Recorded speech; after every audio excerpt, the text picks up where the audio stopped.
Assalamualaikum warahmatullahi wabarakatuh. Pendengar budiman, selamat datang kembali dalam perjalanan menyingkap tabir sejarah Nusantara. Kali ini, kita akan menapak tilas sebuah kisah heroik sekaligus spiritual yang menjadi cikal bakal berdirinya salah satu kota penting di pesisir utara Jawa Tengah, yaitu Kota Kendal. Kisah ini berlatar pada masa transisi paling krusial dalam sejarah Jawa, periode runtuhnya hegemoni kerajaan Majapahit dan menguatnya pengaruh dakwah Islam yang dipimpin oleh Kesultanan Demak di bawah naungan Raden Patah. Kekacauan internal dan perang saudara telah mengikis kekuatan Majapahit. Namun, di berbagai wilayah, masih banyak adipati yang teguh memegang sumpah kesetiaan pada ajaran leluhur. Di wilayah Kaliwungu, tersebutlah seorang adipati yang sangat berwibawa dan sakti, bernama Empu Pakuwojo. Ia adalah simbol perlawanan terakhir Majapahit di wilayah tersebut. Empu Pakuwojo bukan hanya menolak masuknya Islam, tetapi ia bahkan menerapkan hukuman keras bagi penduduknya yang berani berpindah keyakinan. Wilayah Kaliwungu di bawah kepemimpinannya menjadi benteng kokoh yang sulit ditembus oleh pengaruh dari Demak. Menyadari bahwa konflik berdarah harus dihindari, Kesultanan Demak mengutus seorang tokoh yang dikenal memiliki kesaktian sekaligus kebijaksanaan dalam berdiplomasi. Beliau adalah Raden Katong. Raden Katong tidak berjuang sendirian. Ia didampingi oleh dua sosok penting lainnya, yakni Teku Penjalin dan Kiai Gembiang. Misi mereka jelas: menyebarkan Islam dengan cara damai, melalui dialog dan keteladanan. Mereka memulai misi dakwah dari lereng pegunungan Pencor. Sambutan dari warga setempat terbilang hangat.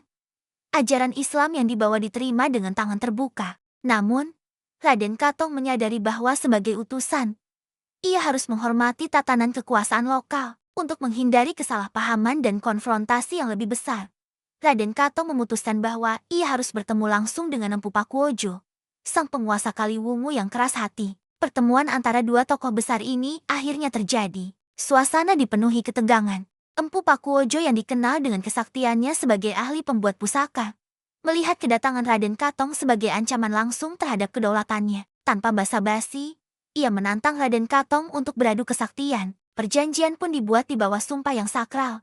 Jika Raden Katong berhasil mengalahkannya, Empu Pakuwojo beserta seluruh pengikutnya akan tunduk dan memeluk agama Islam. Namun, jika Raden Katong kalah, ia harus meninggalkan Kaliwungu dan berjanji tidak akan kembali selamanya. Raden Katong menerima tantangan tersebut dengan ketenangan yang luar biasa. Arena pertarungan sengit terjadi di sekitar sungai. Empu Pakuwojo mengerahkan seluruh ilmu kanuragan dan kesaktian yang ia miliki.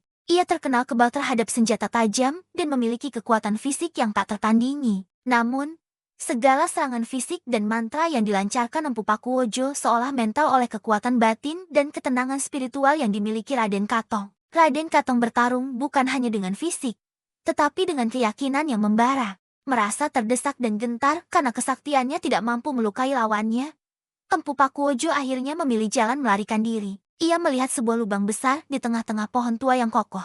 Dalam keputusasaan, ia menggunakan lubang pohon itu sebagai tempat persembunyian terakhirnya, berharap dapat lolos dari kejaran Raden Katong. Namun, takdir telah ditetapkan. Raden Katong, dengan kekuatan batinnya, berhasil melacak dan menemukan tempat persembunyian sang adipati yang malang. Terpojok dan tidak memiliki jalan keluar lagi, Empu Pakuwojo menyadari keagungan dan kebenaran yang dibawa oleh Raden Katong. Menepati janji yang telah ia ikrarkan, Empu Pakuwojo akhirnya menyalah.